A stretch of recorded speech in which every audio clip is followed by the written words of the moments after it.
Assalamualaikum warahmatullahi wabarakatuh. Salam sejahtera bagi kita semua. Perkenalkan, saya Zuliana SPDI MPD, dosen tetap Fakultas Agama Islam dalam program studi Pendidikan Agama Islam di Universitas Muhammadiyah Sumatera Utara. Pada kesempatan ini, saya mengampu mata kuliah profesi keguruan yang merupakan mata kuliah wajib bagi mahasiswa semester 5. Yang tentunya mata kuliah ini dengan bobot 3 SKS. Dalam satu semester itu sebanyak 16 kali pertemuan dengan rincian 14 kali pertemuan dalam tatap muka langsung maupun juga hybrid. Lalu 2 pertemuan lagi melalui ujian semester dan ujian akhir semester. Untuk mata kuliah ini memiliki deskripsi yang ini menjelaskan konsep dan dasar-dasar profesi guru, peran dan tanggung jawab, etika dalam pendidikan, serta pentingnya pengembangan diri bagi pendidik. Adapun tujuan mata kuliah ini untuk memberikan pemahaman mendalam tentang peran guru PAI dalam konteks pendidikan, termasuk tantangan dan solusi yang mungkin dihadapi. Dalam proses pengajaran dan pembelajaran mata kuliah ini, saya menggunakan metode DIA, Delivery, Interaction, dan Assessment. Dalam penyampaian materi dilakukan secara tatap muka langsung, yakni penjelasan materi dengan ekspositori, berlangsungnya pembelajaran interaksi yang dibangun dengan diskusi dan tanya jawab, memberikan pertanyaan, dan terciptanya pembelajaran lebih dari satu arah untuk menciptakan pembelajaran aktif dan menyenangkan. Selain itu, asesmen yang dilakukan berupa pemberian tugas, kuis, latihan yang ada di e-learning, maupun juga proyek-proyek yang menghasilkan luaran produk publikasi riset yang telah dilakukan mahasiswa. Video ini bertujuan untuk melengkapi berkas pernyataan diri dosen atau PDD UKT-PT bidang pengajaran dalam memenuhi persyaratan sertifikasi dosen Smart 2025. Demikian saya akan menampilkan video pembelajaran saya. Terima kasih. Wassalamualaikum warahmatullahi wabarakatuh. Assalamualaikum warahmatullahi wabarakatuh.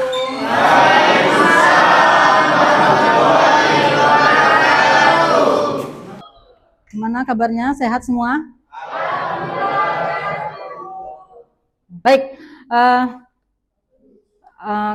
Mari kita buka ya pertemuan kita hari ini. Tentu dengan rasa syukur kita kepada Allah Subhanahu wa taala atas izinnya kita hari ini dimampukan kembali untuk melanjutkan pertemuan kita dalam perkuliahan mata kuliah kita itu profesi keguruan. Ya, tentu izin Allah Subhanahu wa taala kita juga dengan diberinya kesehatan dan juga kesempatan. Maka untuk itu, supaya kita mendapatkan keberkahan, mari sama-sama kita buka pertemuan kita hari ini dengan melafazkan basmalah.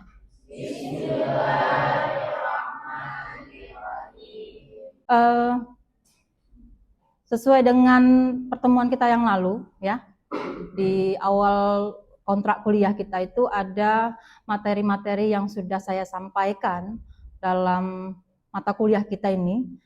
Mata kuliah kita adalah profesi keguruan. Jadi hari ini kita akan lanjutkan materinya itu adalah pengantar profesi keguruan PAI.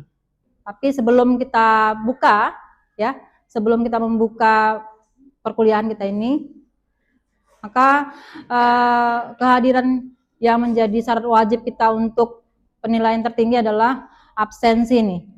Kira-kira ada yang sakit atau ada yang izin atau alpa gitu ya. Saya panggil dulu. Nisa Amelia hadir? Alvino hadir? Asbi? Syaila Najwa? Sebelum kita masuk materi yang akan kita bahas di hari ini, kita mau flashback yang pada pekan lalu. Konsep profesi itu apa sebenarnya? Ya, jadi kita mau ulang dulu, ulang kaji karena supaya kita lancar ya. Baik, dari sebelah kanan saya, kira-kira ada nggak yang mau menyampaikan profesi itu apa gitu? Kira-kira, silakan. Baik, Assalamualaikum warahmatullahi wabarakatuh.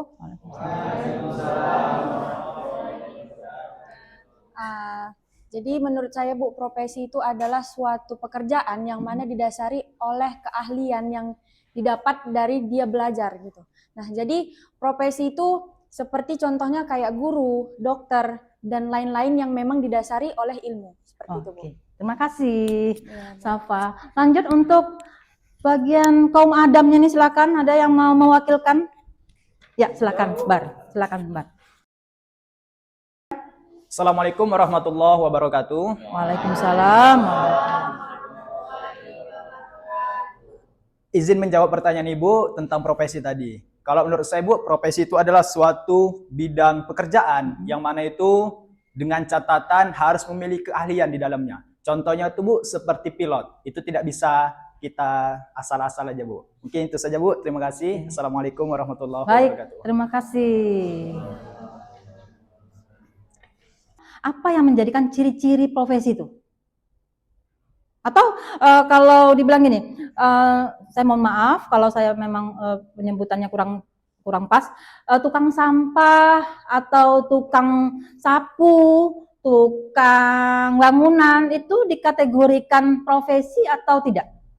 Baik, izin menjawab Bu dari pertanyaan Ibu. Apakah pertanyaan Ibu tadi, apakah tukang sampah seperti tukang sampah dan lain sebagainya itu termasuk profesi atau tidak? Nah, menurut saya pribadi itu tidak termasuk profesi karena seperti yang kita kulik tadi, bahwasannya profesi itu adalah suatu pekerjaan yang didasari oleh keahlian, seperti dokter yang memang itu tidak bisa sembarang orang. Seperti itu Bu. Baik, oke, makasih untuk Safa.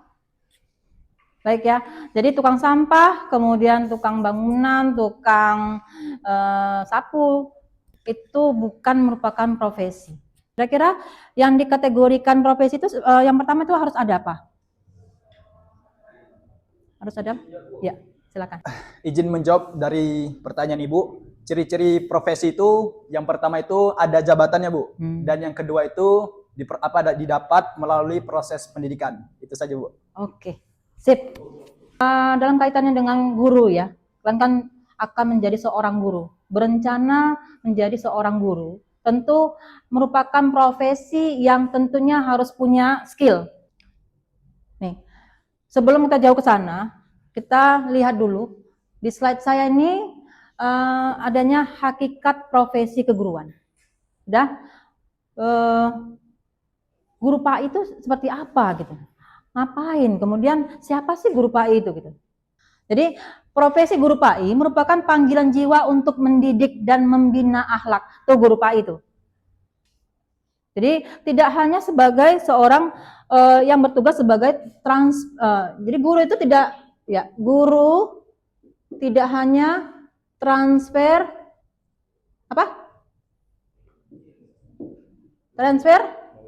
knowledge saja, ya kan? Tidak hanya transfer knowledge saja. Guru itu harus transfer of value.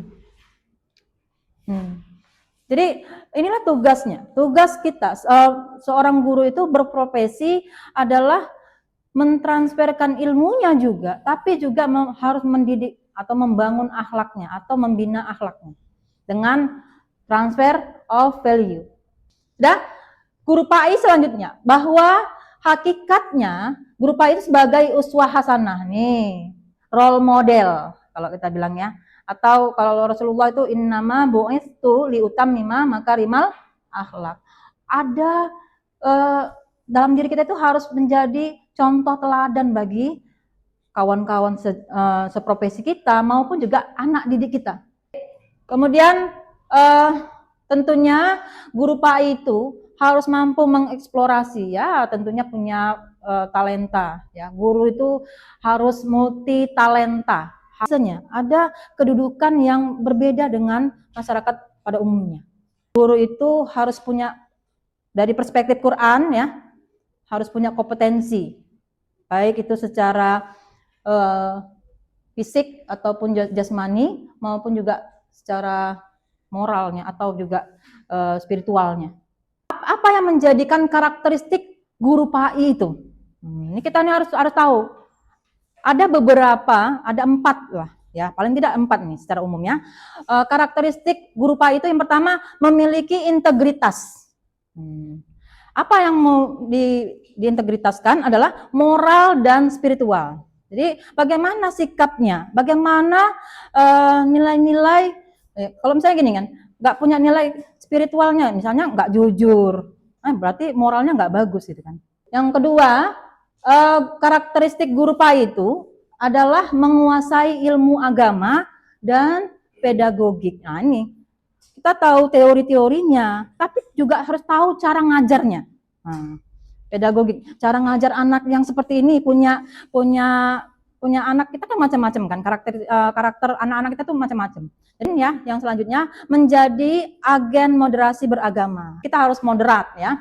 Kemudian yang terakhir, karakteristik guru PAI itu adalah menanamkan rahmatan lil alamin. Nilai-nilai yang memang betul-betul harus kita miliki. Jadi tidak boleh jadi guru gak punya nilai-nilai Islam itu. Islam itu adalah agama kafah, agama yang menyeluruh, universal, agama yang dia seluruh aspek kehidupan itu ada gitu ya, mau ekonomi, mau politik, mau pendidikan dan lain sebagainya itu harus ada. Jadi lanjut nih, ada beberapa kompetensi. Saya pikir di dalam guru umum ataupun guru pembelajaran lain selain PAI ada 4 juga. Nah, ya. Ini juga 4. Yang pertama adalah kompetensi guru PAI. Jadi memahami karakter peserta didik kita itu dalam konteks nilai-nilai. Seperti apa? Oh, ngajar jangan sampai kita bentak-bentakin, kemudian mengeluarkan kata-kata yang tidak sepantasnya. Jadi ngajar itu harus punya trik-triknya juga. Ya, jangan menjatuhkan, membuli atau lain sebagainya. Kan gitu kan? Jadi kita harus punya pedagogik Islami. Selanjutnya, kompetensi guru PAI itu yang kedua, kepribadian Islami. Nih, saya pikir banyak guru-guru yang pada zaman now ini mungkin karena pengaruh zaman ya, pengaruh teknologi maupun juga digitalisasi, kepribadian Islam ini agak-agak merosot sedikit ya. Kemudian kompetensi yang berikutnya dalam guru PAI itu ada sama ya. Saya pikir yang 3 nih sosial nih. Jadi guru jangan sampai gak pernah bersosialisasi dengan dunia luar. Jangan sampai jadi guru kita nggak pernah membangun ukhuwah Islamiyah. Dan yang terakhir, kompetensi guru PAI itu harus profesional. Ini harus punya keahlian. Kalau memang jadi guru agama, SPD gitu kan, sudah manfaatkanlah atau kembangkanlah sarjana kita itu dengan skill yang memang mumpuni. Harus mampu. Nih kalau seandainya nggak profesional ya nggak bisa juga. Dari guru agama nggak bisa jelaskan di depan, cuman bisanya ayo nak tulis atau ayo nak kerjakan soal. Itu tidak profesional. Dia harus mengembangkan segala kemampuannya untuk menyampaikan materi dengan baik, kemudian menjelaskan, kemudian memahami kondisi anak didik kita itu harus profesional. Kemudian dia mampu juga membuat terobosan, inovasi. Peran guru PAI itu yang pertama bisa menjadi pendidik dan juga dai digital. Ya, kita manfaatkanlah berbagai macam media sosial. Kalau memang suka buat video-video, ya tampilkan di TikTok, tapi ajarkan nilai-nilai. Ya, berdakwah di tengah masyarakat tuh saat ini ya butuhnya dengan medsos ya. Yang kedua, peran yang lain itu mengintegrasikan. Mengintegrasikan teknologi dalam pembelajaran. Jadi guru jangan sampai provokator. Jangan pula nanti, oh iya memang betul, malah jadi dipanas-panasi. Jadi jangan sampai kita menjadi guru PAI itu tidak bertindak bijak, ya. Jadi harus bisa mampu menangkal radikalisme. Jadi kalau pemahaman radikal itu kan pemahaman yang terlalu kolot, kalau orang bilangnya, terlalu picik, terlalu sempit gitu ya. Jadi jangan sampai kita guru PAI, ya, saya wanti-wanti nih, jadi guru PAI jangan jadi orang yang melemahkan peradaban. Harus kita menciptakan peradaban yang memang betul-betul robbani, madani, dan memang betul-betul sesuai dengan perkembangan zaman, tanpa melanggar aturan syariah. Kan gitu. Kalaupun memang dengan kecanggihan teknologi, melihat bulan pakai teleskop, bintang dengan pakai teleskop, tentu ada media kita untuk bisa memanfaatkan berbagai macam teknologi itu, ya. Kemudian peran guru PAI di era digital itu selain menangkal radikalisme adalah intoleransi melalui pendidikan. Nih, pendidikan saat ini sangat mengalami perubahan yang sangat besar, sangat signifikan. Dan terakhir, peran guru PAI itu menjadi penjaga nilai-nilai keislaman yang moderat.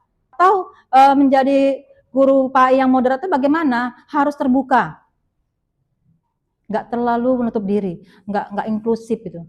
Menerima kritikan, saran, kemudian harus bisa menyesuaikan perkembangan zaman.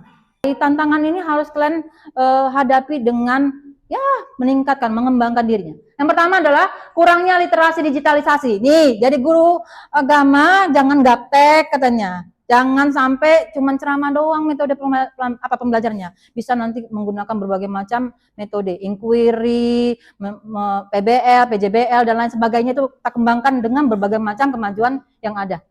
Kemudian adanya perubahan kurikulum dan tuntutan merdeka belajar. Tentu merdeka belajar ini yang digaung-gaungkan pemerintah ya.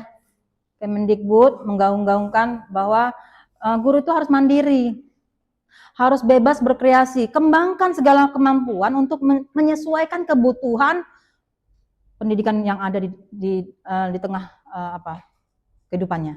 Kemudian tentunya harus dengan belajar sepanjang hayat, long life education. Tuntutan merdeka belajar itu harus memang belajar sampai kapanpun. Kemudian tantangan guru PAI berikutnya adalah bagaimana ideologi dan pemahaman keagamaan yang ekstrim. Nih, ekstrim saya bilang tadi.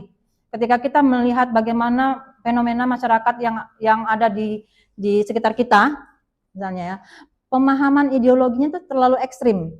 Bagaimana kemarin kita lihat di tahun berapa tuh yang Imam Samudra, kemudian Hambali dan lain sebagainya, CS itu dengan bom yang mereka ledakkan di sekitar gereja dan di Bali itu menghabiskan nyawa-nyawa yang tidak berdosa, tidak salah, tidak ada kaitannya. Kok bisa mereka itu terlalu ekstrim pemahamannya. Sementara negara kita adalah negara Pancasila yang memiliki sila-sila yang itu semua dari berbagai macam agama berkumpul untuk menyusun itu, kan gitu.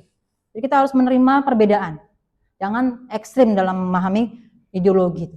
Oke. Dan terakhir, tantangannya adalah kesenjangan antara teori dan praktek pembelajaran. Kadang kan kita pinter nyampein teori ya, tapi mempraktekkannya tuh nggak segampang yang kita sampaikan, nggak segampang yang kita ucapkan kepada anak didik kita. Yo, anak-anak rajin sholat segala macam kita bilang, ternyata gurunya nggak sholat. Ini jangan sampai. Atau anak-anak kembangkan pembelajaran kita ini dengan metode pembelajaran secara daring atau apa. Sementara praktek pembelajarannya tak pernah pula pakai yang namanya digital atau teknologi, atau memang mengembangkan berbagai macam media-media yang mendukung pembelajaran. Kemudian nih, saya pikir bisa dilihat bagaimana kita pengembangan diri kita ini selaku guru PAI supaya profesional gitu ya. Harus profesional itu ada 4 setidaknya. Yang pertama, kalau mau jadi guru profesional itu harus mengikuti workshop. Ya. Pelatihan-pelatihan apa aja. Pokoknya apa aja pelatihan yang mengembangkan skill kita itu harus kita ikuti. supaya memang betul-betul terbarukan, update dengan perkembangan. Kemudian memiliki kemampuan-kemampuan orang lain belum tahu, kita udah tahu, misalnya dengan pelatihan-pelatihan workshop yang kita dapatkan. Udah, kemudian nih, jadi guru agama harus menulis karya ilmiah, rajin nulis intinya. Jadi nggak boleh males. Kita misalnya, oh hari ini aku mau buat buku inilah untuk anak-anakku. Kan enak kan, dan dibaca dan bermanfaat untuk anak kita, kemudian untuk masyarakat banyak. Jadi manfaatkan waktu dengan menghasilkan produktivitas yang tinggi dengan menulis karya ilmiah, artikel dan lain sebagainya. Kemudian untuk mengembangkan diri kita yang lain adalah aktif dalam keorganisasian MGMK. Kemudian organisasi keislaman tadi saya bilang kalau kita kompetensi sosialnya itu nggak bagus, maka kita nggak pernah tuh ikut serta dalam kepanitiaan, dalam misalnya hari raya kemerdekaan, misalnya HUT RI misalnya, kita nggak pernah dalam struktur keorganisasian itu muncul di situ. Jadi ketua panitia nggak pernah. Ya itu ini yang menghambat.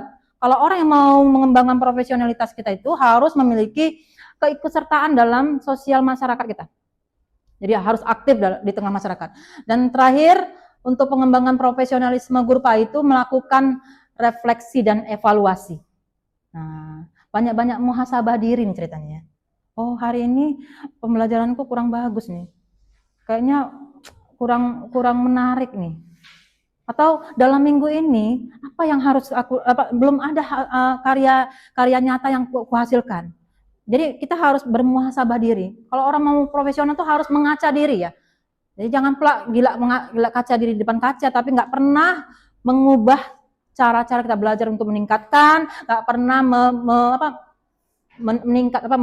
menjadikan diri lebih baik, atau nggak pernah pula untuk menjadi pribadi yang punya pengembangan yang lain. Baik, untuk berikutnya, ini tadi apa bedanya profesi? Ternyata profesi itu harus ada kode etik. Kode etik itu adalah aturan-aturan, kemudian norma-norma. Ya, kalau dalam undang-undang tuh ada 9 ya, kode etik guru tuh. Tapi sini saya mau secara garis besar saja bahwa guru PAI itu harus menjaga akhlaknya. Kemudian selanjutnya kode tidak menyebarkan paham keagamaan yang menyimpang. Nih, saya pikir jadi guru agama jangan sampai sesatkan orang. Nih suka nih. Ihdinas siratal mustaqim katanya, tapi nyesat-nyesatkan orang. Nanti ngasih penjelasan disesat-sesatkan pemahaman siswanya.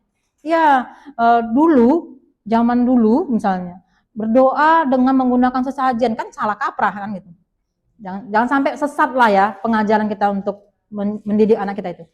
Kemudian menjadi teladan dalam ibadah dan muamalah. Saya pikir bagaimana menjaga hubungan hablum minallah dan hablum minannasnya itu memang betul-betul teladan bagi orang lain. Jadi contoh yang bagus lah ya. Kalau orang bilangin punya karisma, punya talenta, jadi punya teladan yang bagus agar mampu bermuamalah di tengah orang banyak di lingkungan masyarakat itu yang betul-betul diakui gitu ya. Dan terakhir, menjaga hubungan kemudian yang harmonis ya. Ini harmonisasi sesuai dengan yang dijelaskan atau yang disampaikan oleh Kementerian Agama bahwa kita harus memiliki nilai-nilai wasatiyah, nilai-nilai harmonisasi dalam beragama itu harus ada. Tidak menjadikan kita itu merasa paling benar sendiri. Ya, Islam itu menerima perbedaan, tapi tentu harus kita satukan dalam bingkai keislaman yang harmoni. Nih, baik, sebelum kita akhiri, dalam materi kita ini ada beberapa kesimpulan yang mungkin bisa kita dapatkan, ya, untuk bisa memahami pengantar profesi keguruan PAI ini. Ya, perlu menjadikan intisari yang kita dapatkan. Jadi substansi materi kita hari ini adalah guru PAI itu pendidik sekaligus pembina akhlak. Jadi transfer value, transfer knowledge-nya harus seimbang. Jangan sampai kita buat pintar anak kita saja tapi tidak memiliki akhlak atau nilai-nilai moralnya. Ya. Kemudian harus adaptif terhadap perkembangan zaman. Untuk pembelajaran kita hari ini, ya, kiranya apa yang saya sampaikan dapat kita tanamkan dalam diri, ya, meningkatkan diri kita nanti menjadi guru yang profesional, ya, guru PAI yang memang betul-betul memiliki dedikasi yang tinggi, ya, memiliki nilai-nilai juga, nilai-nilai spiritual yang sangat kuat, kemudian mampu berdaya saing di tengah masyarakat, terutama dengan kawan-kawan seperjuangan dalam lingkungan pendidikan itu. Baik, mudah-mudahan apa yang saya sampaikan, ya, dapat dipahami, ya, dan saya izin untuk pamit undur diri. Saya pikir sudah cukup, ya, pertemuan kita hari ini. Saya mohon maaf kiranya ada hal-hal yang tak pas, ya, dan kiranya Allah memberikan kita semua kesehatan serta tetap semangat dalam mengikuti perkuliahan untuk dapat, ya, karena orang yang semangat itu mampu untuk bisa memiliki kemauan. Kalau nggak semangat pasti kemauannya sangat rendah, sangat lemah. Maka kita harus tetap semangat dalam mengikuti perkuliahan, pembelajaran, sehingga kita menjadi orang-orang yang memiliki kompetensi, kualifikasi, dan juga kemampuan-kemampuan yang kiranya dapat mengembangkan bakat dan minat serta keunggulan-keunggulan dalam diri kita masing-masing. Saya pikir cukup, ya. Terima kasih atas perhatiannya, ya. Sampai di sini dulu. Kita akan lanjutkan pada pekan depan, ya. Saya izin pamit undur diri. Assalamualaikum warahmatullahi wabarakatuh.